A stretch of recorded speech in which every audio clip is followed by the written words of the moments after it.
मला असं वाटतं विधानसभेत गेलो होतो बाळासाहेबांच्या माननीय बाळासाहेबांच्या तैलचित्राचं अनावरण होतं. मला समोर बसलेले लोक जे होते ते कोण कुठच्या पक्षाचे हेच कळत नव्हतं. बसलेले सगळे आमदारच होते. मध्यंतरी मला एक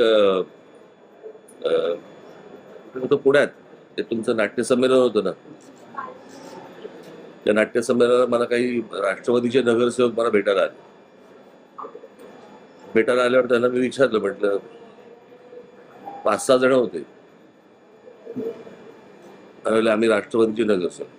मी त्यांना विचारलं कुठल्या, तर ते 3 जण बोलले आम्ही पवार साहेबांचे. दोघे बोलले आम्ही अजित पवार गटाचे. इतका मेस झालेला आहे.